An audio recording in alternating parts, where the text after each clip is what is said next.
Good morning.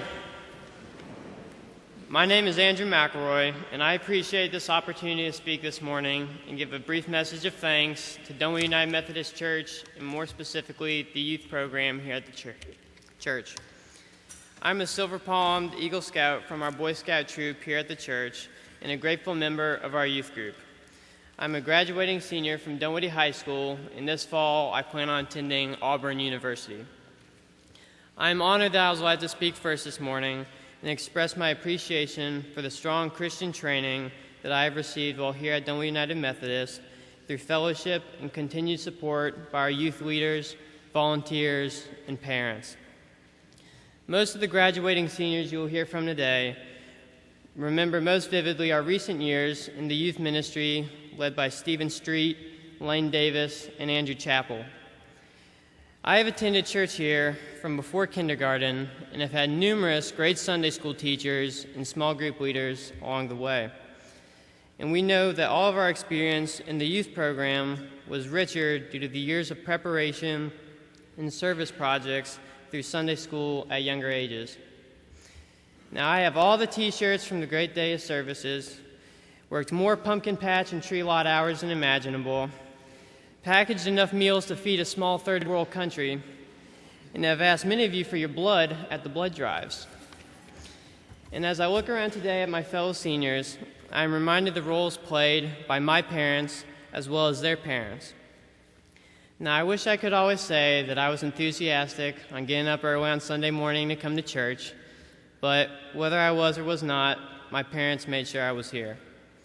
With that, I hope that as parents or grandparents, that you may take that same role, although sometimes unpopular and unappreciated, for the young people in your lives. Today, you will hear messages from my fellow seniors on the topics of connect, grow, serve, and lead, and how these traits and skills have been nurtured by the amazing programs we have here at the church. And in case you missed it along the way, let me just say thank you on behalf of all of us in the youth group for your continued support, love, and guidance on our faith journey. Now, as we go off to college for the next 4 years, we can do so with the strength that this great church family has given to us and with the ability to go out as disciples of Christ into this world, bringing with us the light of God and the great spirit given to us by Dunwoody United Methodist Church.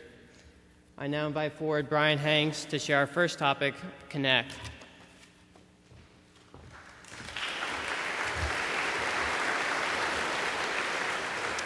Good morning. My name is Brian Hanks, and I'm a graduating senior from Dunwoody High School, and I will be attending Georgia Tech in the fall. I have been a part of Dunwoody United Methodist Church for as long as I can remember, since I was about 4 years old, and I have been a member of this youth community since I was in the 6th grade. All throughout my time here, I have many great memories, from playing in the Donkey Kong arcade game in the 180 room, to going on mission trips to the Bahamas. And even though so much has changed in these past 7 years throughout my life, one thing has always remained the same: the importance of connections in my church community. Ever since I started in the youth group, connections and relationships have been incredibly important to me. For example, our youth bell choir, the Bells of Flame, is a really tight-knit group where we can talk about anything, from our made-up country called Yarnia to deep conversations about how God acts in our lives. Some of my closest friends are in this bell choir, and even though we may be separated next year, they will always be a part of my life. This is demonstrated perfectly in the scriptures in John 13:34-35, which states, "A new commandment I give to you, that you love one another. Just as I have loved you, you are also to love one another. By this, all people will know that you are my disciples, if you have love for one another." This again shows that love for one another is an incredibly important facet of Christianity, and that without loving others, then you cannot show your love for God. From my friends and youth group to our wonderful leaders, including Mark, Andrew, Patricia, Montana, Karen, and many more, I always have someone to talk to if I'm questioning my faith or just need someone to be with me. And all of this has caused me to grow closer to God and to understand Him better. As I move on to college, I hope to take the spirit of connections that I've learned with me. While I make new friends and experience new things, I never want to forget the impact that this church had on my life.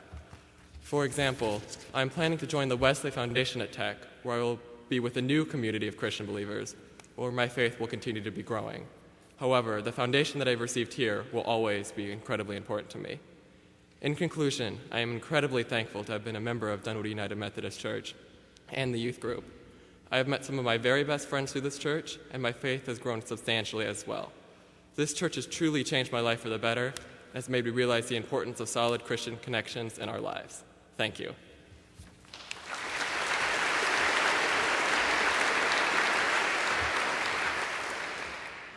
Today I'm going to talk with you about spiritual growth. However, before I get started, I'll give you a little bit of background on who I am. My name is Bryce Weber, and I was born into this church and community. In fact, my first memories are at Dunwoody Methodist Preschool. Among every organization that I have been a part of, Dunwoody Methodist has been the most influential in who I have become. From youth choir to handbells, mission trips, and tree lots, I have definitely had an assortment of meaningful experiences. Through church, I've had the chance to sing in the National Cathedral, repair houses in the rural Bahamas, and come to know God, and get donuts every Sunday morning. Moreover, I have made my best friends here, and great leaders such as Andrew Chappell, Lane Davis, and Mark Lambeck have served as excellent mentors. To my church community, I am deeply thankful. This coming Saturday, I will graduate from Holy Innocents Episcopal School, and I will attend Presbyterian College in Clinton, South Carolina, as one of 2 Griffith Scholars for next year. I intend to major in history with a minor in secondary education or a pre-law professional track. Let me challenge you with a few questions. Is faith that doesn't change dead? As well, does faith that doesn't change grow? I believe that the answer to both questions is a firm no. We are humans and as such are fallible. However, God is God, and he's therefore sovereign and perfect. Therefore, God knows truth in its entirety, while we can only seek to grasp it. In spite of our fallibility, I believe that we can come ever closer to grasping said truth and thus come closer to God. Consequently, a truly Christian faith journey shouldn't be the ramming of hundreds of tenets into one's head, but instead should be an active adventure in search of God's truth. As people grow up, they understand more about the world and thus have a clearer view of how the world is. Likewise, when we were toddlers, we had an extremely simplistic view of faith. The first prayer I learned at Dunwoody Methodist Preschool was a quick group, "Yay God," before a bounty of goldfish and apple juice. As I grew up, I learned more about God and Christianity. My faith grew more complex, more nuanced, and I hope more accurate to what God's truth is.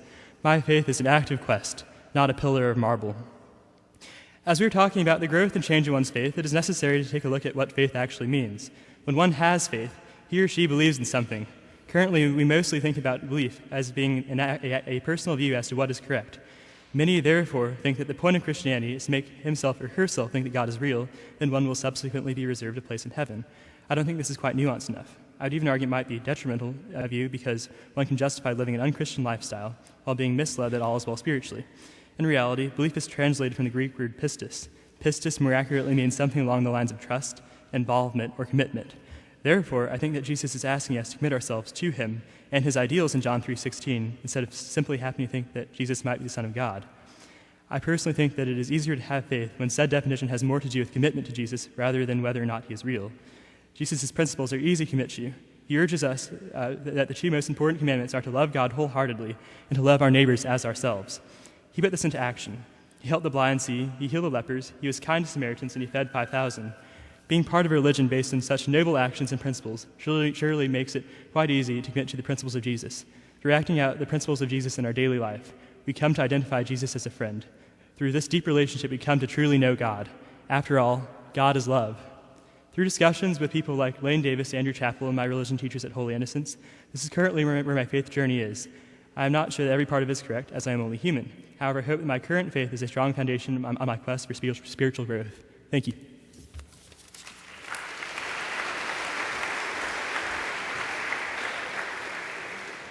Good morning. My name is Maggie McCrory, and I'm a graduating senior at Dunwoody High School. I've been a member of the Dunwoody Methodist Youth Group since I was in the 6th grade, but my first mission trip was only 2 years ago. The summer after my sophomore year, I had the privilege of going on a mission trip to the island of Eleuthera in the Bahamas. Now, I'd always thought that I knew what it meant to have a servant's heart. I am actively involved in Girl Scouts and National Charity League, and so I've spent a large portion of my life in my community. However, the second I stepped off that plane in Eleuthera, I realized I really knew nothing about how and why God was calling me to serve. In Matthew 20:26-28, Jesus says, "Whoever wants to become great among you must be your servant, and whoever wants to be first must be your slave, just as the Son of Man did not come to be served, but to serve, and to give his life as a ransom for many." We went to a service at a local church on our 3rd day in Eleuthera. The minister delivered a sermon all about the true meaning of service, and he referenced this passage in the Bible. He asked us if we knew why God came to be among us in the form of a servant, and then he stated very simply that it was because it is the very nature of God to serve. Throughout that week in Eleuthera, that very straightforward yet mind-blowing idea remained in my head. I'd always thought of service as being a way to make God happy and to be a good Christian. I believed that volunteering from time to time at the local food pantry or senior care center or soup kitchen was enough. However, I quickly learned on that trip that God wants something more from us as servants, something deeper, stronger, and more beautiful. We spent that week in Eleuthera doing a lot of physical work, and we changed lives through our contributions. However, nothing compared to the impact the people we met in Eleuthera had on our lives. Personally, I was completely transformed by a woman by the name of Miss Muriel Elizabeth Cooper. Miss Cooper's roof had caved in, and the youth group was working to clear out the rubble. She invited myself, along with a few other youth, into her kitchen to visit with her. Over the next 2 days, the lucky 5 of us that got to sit with her heard her entire life story. She'd faced a lot of tragedy, as her husband and son had recently died, but I've never met someone so full of love for life and the Lord. In those precious moments we spent sitting in mismatched chairs in her cramped kitchen, I saw God in her eyes, and I finally understood what it meant to have a servant's heart. Having a servant's heart means allowing yourself to recognize that we are all children of God, and we are created to serve each other and grow in our faith together, just as the Lord taught us. Service is not a one-way street. As we work to help and change the lives of others through our work, almost as extensions of the Lord's hands, they change us as well. We are no better than those we serve, and it's when we open our hearts to these connections that we learn the true meaning of service. Since my trip to Eleuthera 2 years ago, I have been living with that perspective on life. And as I return to the Bahamas with the youth group this summer for my final DMC mission trip, I hope to root that idea so deeply in my soul that I never forget it as I head off to college. Thank you.